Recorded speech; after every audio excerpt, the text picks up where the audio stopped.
Why? Why do firms supply more when the prices rise? And why do they absolutely stop supplying when the costs are so high? Have you ever wondered about this? This behavior in economics is called supply. Hi, friends. Welcome to Econverse. I'm Abrar, and I am a fellow student who topped in Oman in GCSEs last year. In this channel, we make learning economics simpler, clearer, and hopefully a lot more fun. In this video, we're going to be looking at another fundamental concept in economics, and that is supply.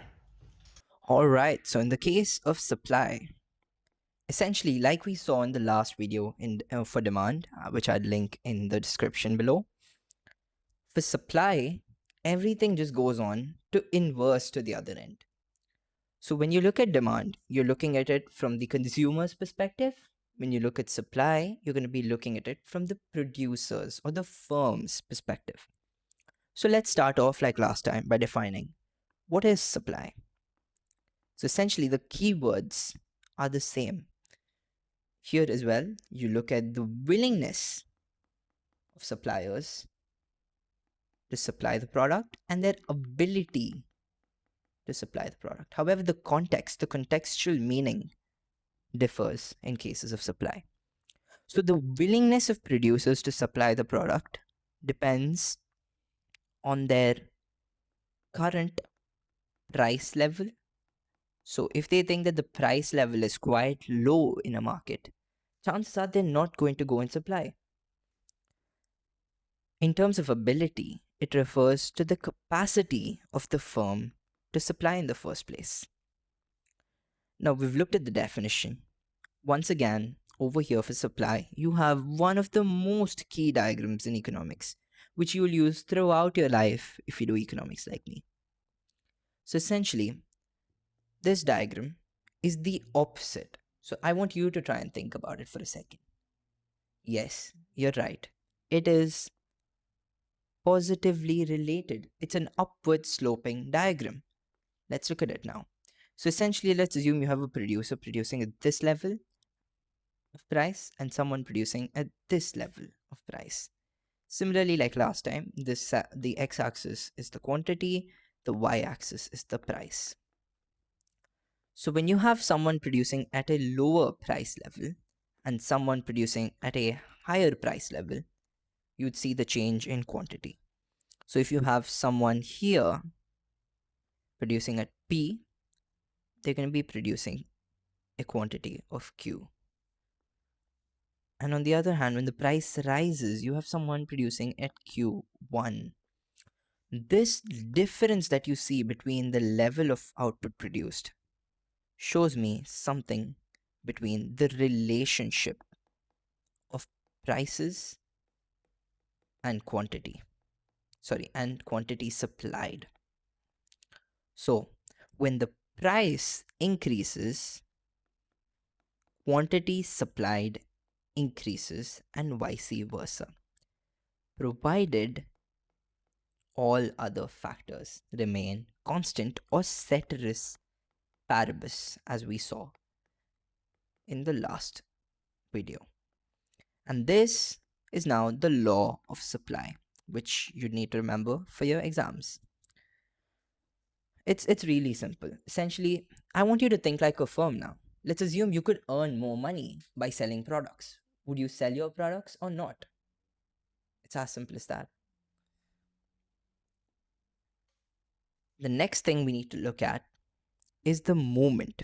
Now, as we saw in this example, the diagram shows that the quantity supplied at price 1 is P1 is depicted using the green one here, and the price level for quantity that is supplied here is quite low.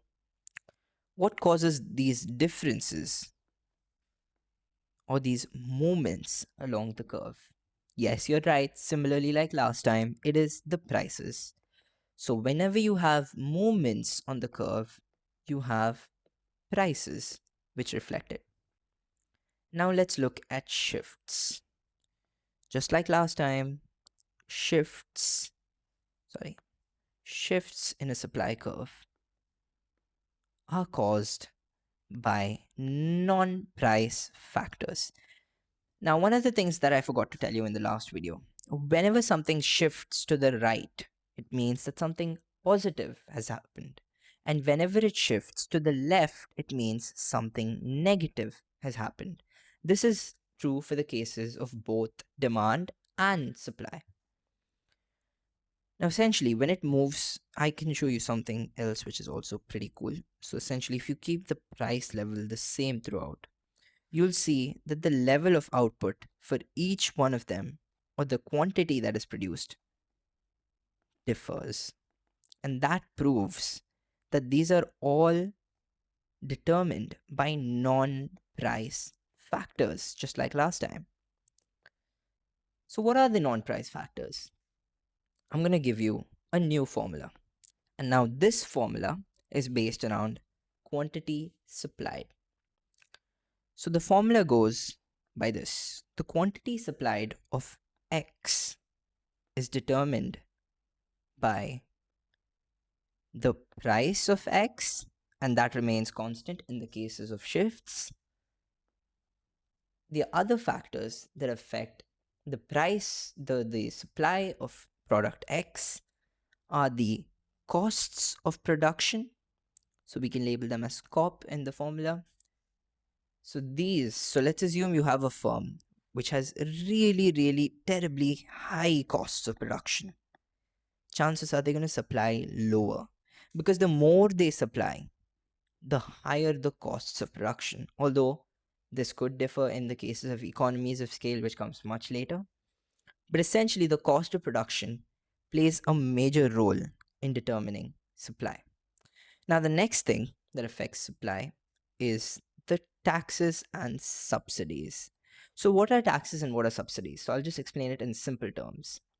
The tax is basically a portion of a firm's income that the government takes from the firms to fund a redistribution of income, welfare schemes, etc. And subsidies are basically a portion of the firm's costs for which the government pays in order to incentivize production of goods. I hope that makes sense. Now, we do have separate videos on this coming up as we go on to cover macroeconomic content. Moving on, another factor that affects production is the level of technology. Now, this again reflects on the ability of the firm to produce goods and services. So, when there's more technology, chances are that the firm is higher productive. So, their ability, their capacity increases. So, supply could increase, and vice versa. Now, the last factor is something called weather. Now, weather is something that is, I personally think it's just applied to one particular sector of the economy, so I wouldn't really consider it, but I think you should know it anyway. Weather basically affects the level of agricultural output. So it mostly just affects agri output. So chances are if the weather is poor, you're going to see lower harvests and vice versa. So that right there is your formula for factors affecting quantity supplied. Alright, so in this video we've looked at what exactly supply is, how it's depicted on a diagram, what affects movements, what affects shifts, and the law of supply, and the factors that affect supply. If you thought this video helped you understand economics better, make sure to give it a thumbs up and subscribe to join the Econverse. I'll see you in the next video where we explore how everything fits together, how demand and supply come together. That's right, we're going to be looking at markets.